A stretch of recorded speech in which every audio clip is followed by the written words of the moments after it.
Give me a job. Give me a job. I promise that I'm qualified, so please don't be a snob. Give me a job.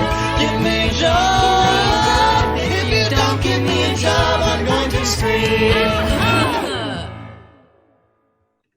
Hello from space, and welcome to our third episode of Give Me a Job. I'm Judy.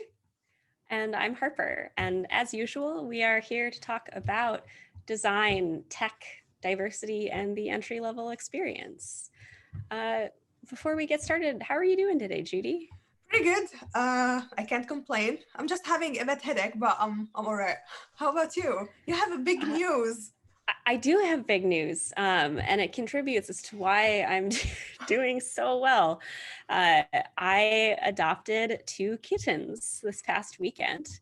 They are not currently anywhere near me, otherwise I would show them to you guys for you who are watching the video.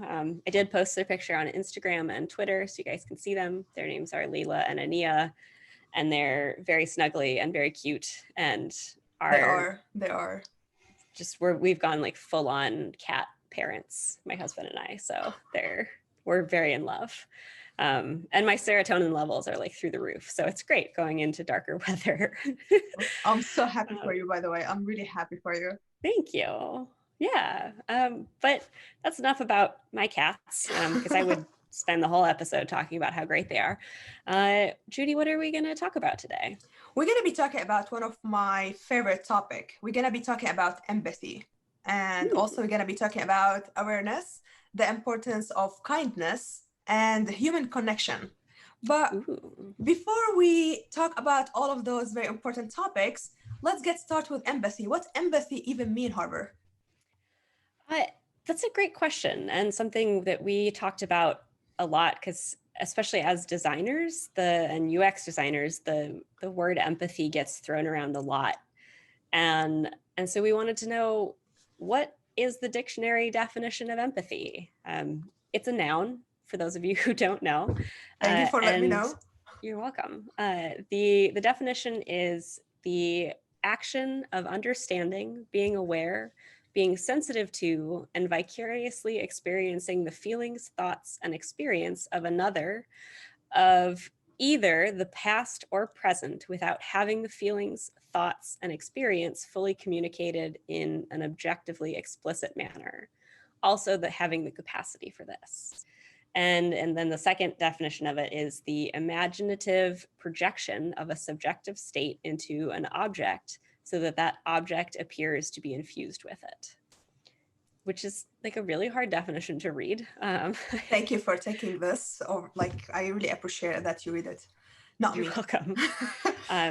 Yeah, so that's the dictionary definition of empathy. But I think, and Judy, you and I have talked about how everyone seems to have their own definition of it. Mm-hmm. So I would love to know, Judy, what does empathy look like to you? What does it mean to you? For me, I think empathy, it's care. Like, I care about you as a human. And like every time I think about empathy, honestly, I don't think about it as just like related to UX design. In every industry in these days, they're asking employee to have some kind of empathy. But yeah, for me, I feel like it's care. Like, I care about people. I care about a human being. When I ask you like, how's your day, or how are you, or how are you feeling, I really want to know, because I want to know, like, unfortunately in these days, people just like asking that question because they got used to it. Like this kind of like, hi, how are you? That's the greeting, but they don't really care about like, what's the answer after that. But also, if you answer anything other than fine or good, people are taken aback, and obviously these are generalizations, but for the most part, anyone is taken aback, or they're like, why'd you answer the question? I didn't actually want to know. Yeah.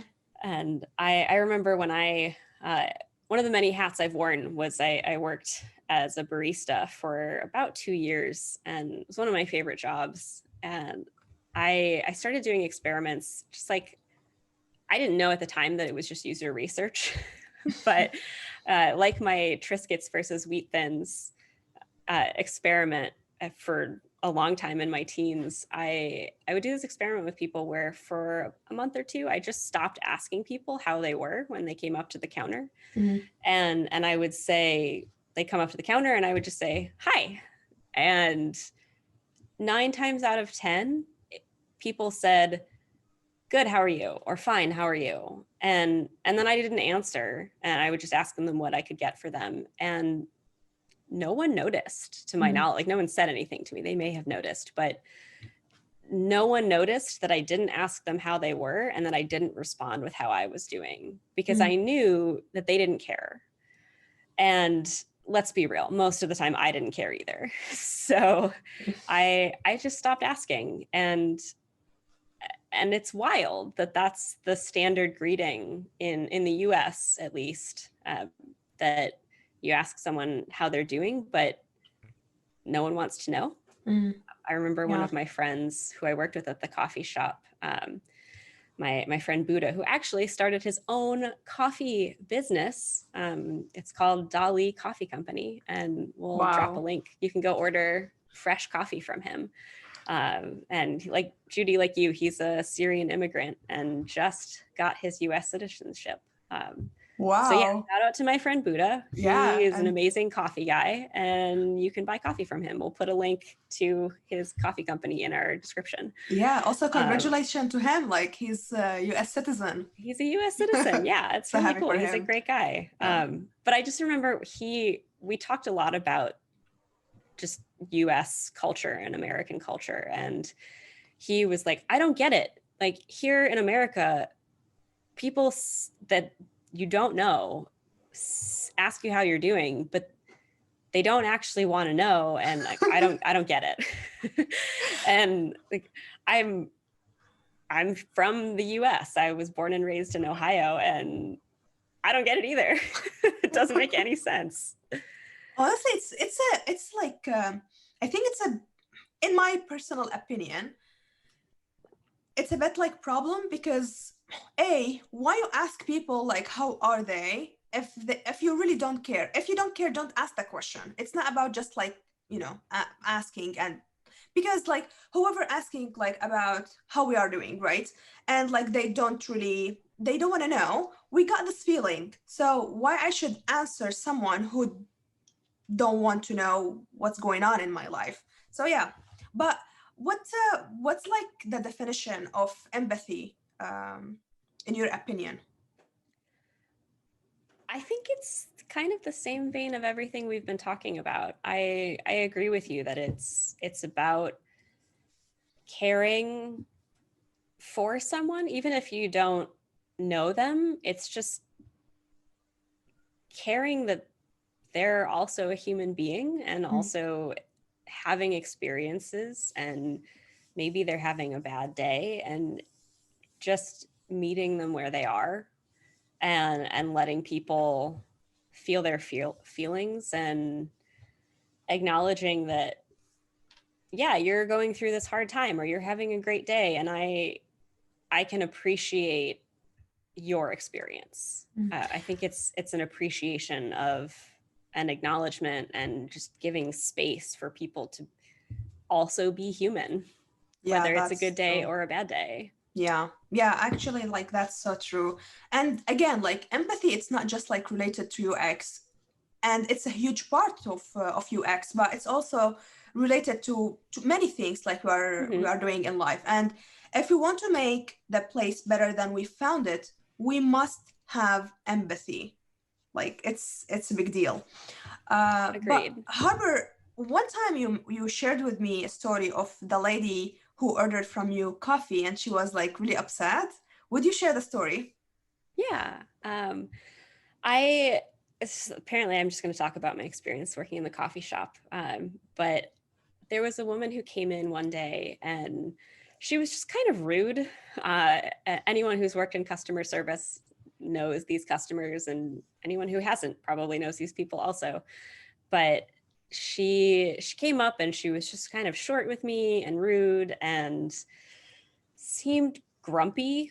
And I knew that it had nothing to do with me. It was just her projection of whatever day she was having. And while I was making her coffee, like the rush went away, and she was standing by the counter, and I asked her, I leaned over not leaned over, but I looked over and said, like, how are you doing today? And I genuinely wanted to know, because she seemed like she was just having a rough day. And she looked at me and she went, I'm having a terrible day. And I just, instead of being like, oh, okay, because again, that's not the standard answer. She was like, my day sucks. And I was just like, I'm really sorry you're having a rough day. And I hope that this coffee, I don't remember her drink, but that this coffee helps make your day a little bit better. And she went, oh, I hope so. And she just started talking about like what was actually going on in her life. Like she just had a meeting with her boss that didn't go well. She'd missed a deadline or something. She was going through a divorce that was a surprise to her. And like, she just was having a hard time. Like anyone would be having a bad day with those experiences. And I just listened. Like, I can acknowledge that you're a human being, you're having a bad day and all of those things. Like, of course you're having a bad day. Yeah. And I just said, like, I'm really sorry that you are having to go through that. That's really hard. Yeah. And she just like stepped back and was like, oh, yeah, it really sucks. And then she came back the next day. Like, I didn't see her. I was a woman I'd never seen before. And she came back the next day and she just like came back to thank me, which I guess kind of sounds like a humble brag when I say it out loud now, but she just said, like, thank you for asking how my day was. Like, I didn't realize how much I needed to hear that. It's like how much my day sucked and how it was hard until you said that. And I just really appreciate that. And I think that moments like that are really important, because it's, as anyone who's in the design world or is like a decent human being knows, a little bit of kindness and human connection goes a long way. In that same vein, Judy, you also have a really awesome story of just showing a little extra kindness to someone when you worked at Apple. And I would love it if you would share that. Yeah, well, while you're talking, I don't know why it's came up to my mind, but in general, like whenever we are doing an interview with company, they asking us like, tell me about time you were struggling with maybe a customer or like hard time, or how did you handle it? So the reason why we are sharing the story is because it's so related. Like, I think empathy and awareness, they are hand to hand, like to each other. Like you, Harper, were aware that something is not normal with this lady, and like you took step ahead and you asked her, but you didn't ask her just because that's the typical. You ask her because you really want to know what's happening. And we can't do much sometimes, like we are tired, but maybe asking someone will be a relief. Like, I think when she answered you, it was like a relief for her, like, thank you, like, someone finally asked me what's happening. But yeah, I my story, it's like not as great as yours. Oh no, it's totally great. It's awesome. What are you talking about? But when we'll let you guys be the judge. Tell us what you think. Actually, don't. But like for me, I worked at Apple, and for me the goal was every single day I went to Apple store. For me, I want to make the people happy when they leave the store. This was my mission, like literally was my mission. So one time I had an old gentleman. He came to me and he wasn't like really into technology and like, what's happening? And he just upgraded his phone. And like when you upgrade your phone, you sometimes like have issue with the carrier and all of that. And like even further, sometimes you forgot your Apple ID and password. So it will take you a while. For me, I think I did my job. I was caring about making sure that he is okay from A to Z. When he leaves the store, he'll be able to make phone calls and receive messages. the experience like was about like an hour or so. So my managers like keep checking on me like, why it took you so long? But for me, like I need to take my time. But what was amazing with this guy that he came after a week just to thanks me, and like it was so awesome. But he came back after a month to check on me, and a month later to check on me, and a month later, and he kept doing that for years. Like he was so sweet, and like I really appreciate when you're having customer who came back just to make sure that you are all right and you're okay. That for me, it's like the word, like thank you. You can, like when I used to work at Marshall and people called me like, hi Judy, how are you? I was having the tag and my name was not big. It was like a bit small, but they took the time to read my name, and they they greet me by my name. That was for me like, thank you so much, because like that means a lot to me. But yeah. Yeah. But I love that story. Thank you. But Welcome. But you know what, Harper? I think as a culture, we talk about empathy a lot, but do we really practice it? For me, it doesn't seem like it, It seems like I like to think of it as empathy theater, where people are kind of like how the TSA at the airport is security theater, but it doesn't actually make things safer. And it's like empathy theater, right? Where we're putting on this show of like, we care about other people and we feel empathy, but it oftentimes doesn't feel genuine. And something that you and I have talked a lot, especially as UX designers, is how do you promote empathy in the digital world? And social media can have really big negative impacts on people, especially on the younger generation. The other day we were talking about TikTok and TikTok trends. I've never used TikTok. I'm like a little bit of a grandma and have to look up Neither do I. the little acronyms that people are not acronyms, but like I guess they are acronyms that people use. I have to look up to see what they mean.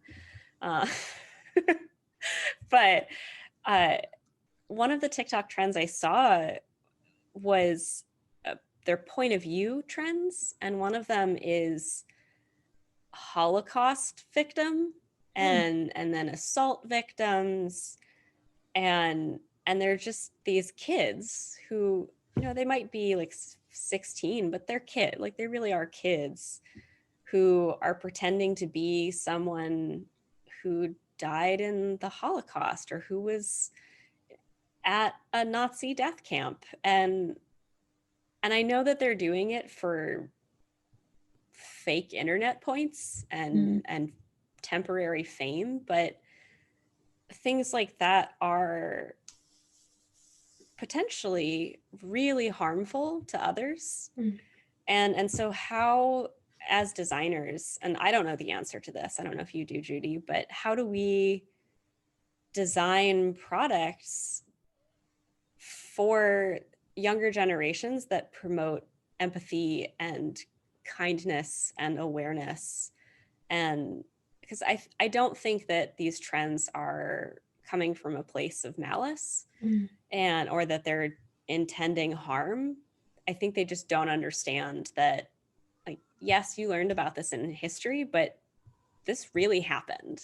And there are people who survived or whose family did not survive, myself included, that's really harmful and not something to joke about. Same with assault or rape or like your house burning down or anything like that. And so like, how do we design products that promote empathy and also bring the awareness that what you put on the internet is there forever? It's not like I made mistakes when I was 12 and said things that were dumb that, of course, like I'm in the shower and suddenly I'm like, oh no, I can't believe I said that. It happened 20 years ago, but I'm still embarrassed. And for us, like you and I, Judy, it's just something that haunts us in the shower, right? Or like when we're falling asleep. Mm.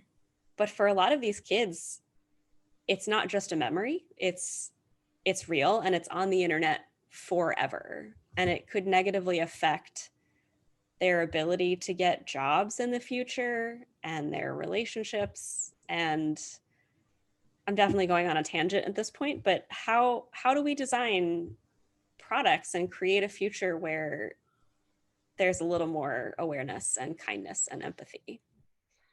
I think this is really good question. Unfortunately, I don't have the answer of that either. But I think in these days, social media, and especially for younger generation, like for me, I feel like I'm really old, like compared to them. But younger generation, it's so easier for them to get in the social media, and social media make it very easy for people to get famous, and they be able to make money out of it. So I think this is kind of like both sides. Like it's very dangerous in the same way it's really good, like you'll be able to make money.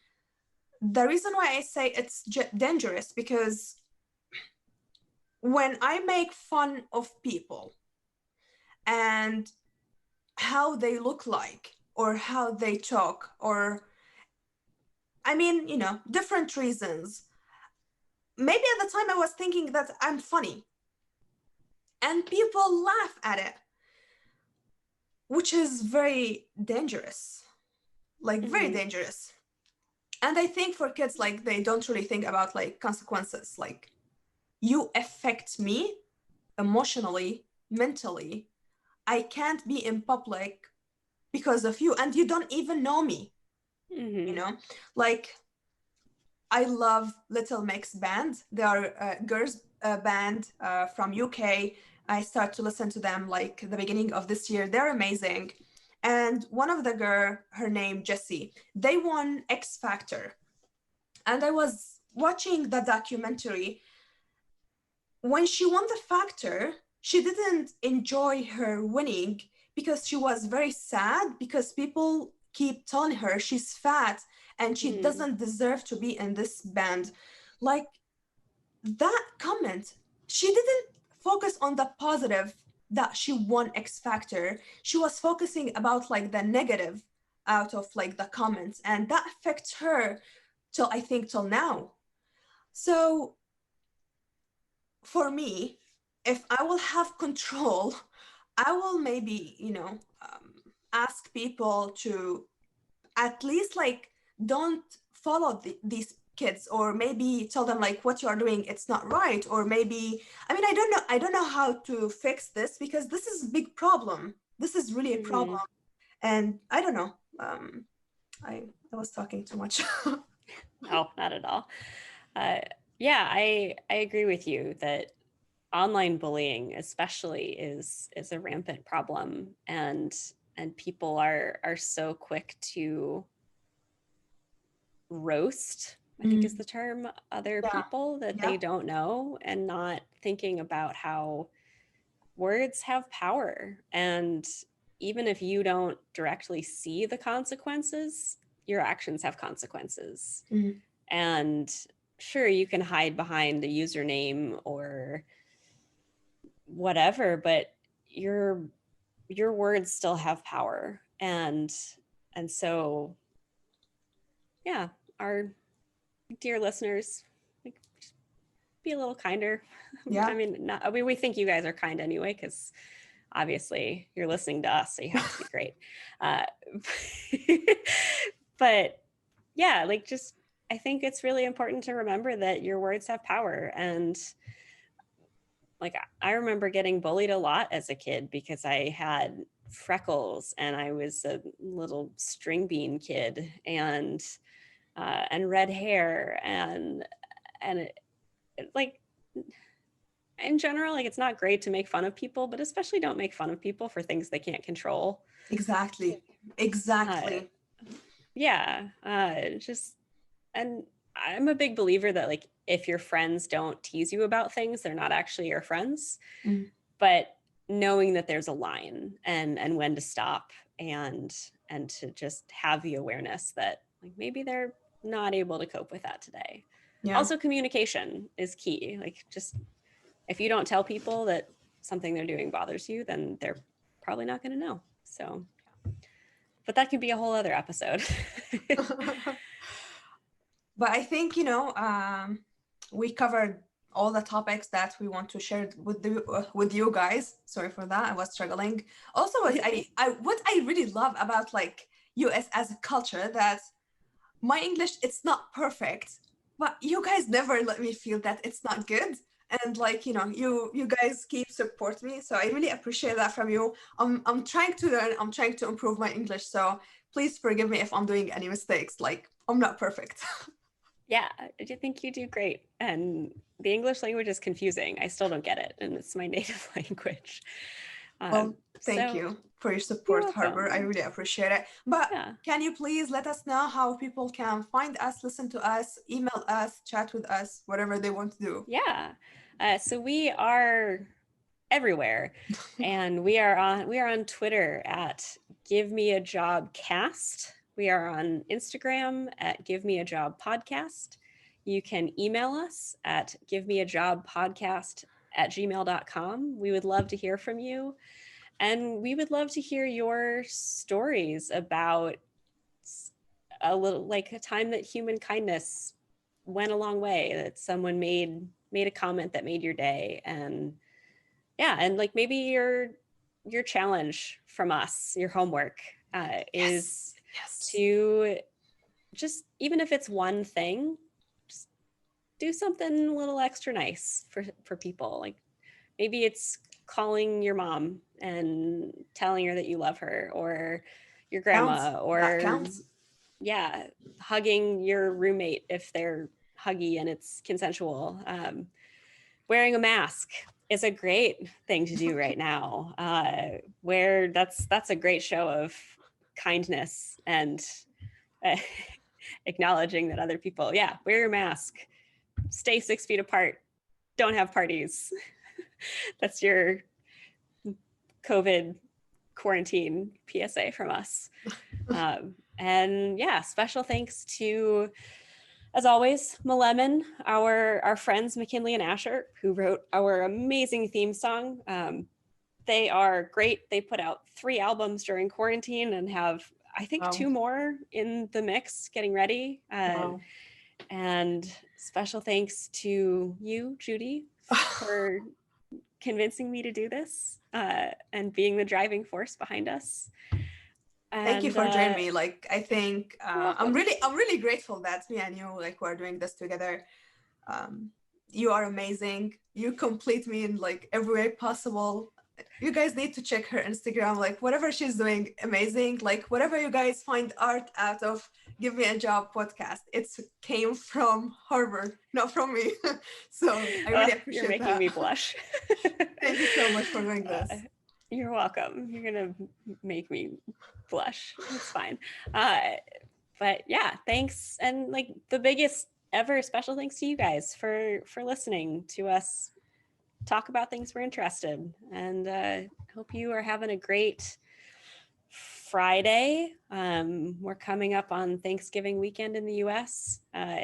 So we hope that you guys are staying safe, and we understand that this is a tough time of year for a lot of people, especially not being able to see family like us.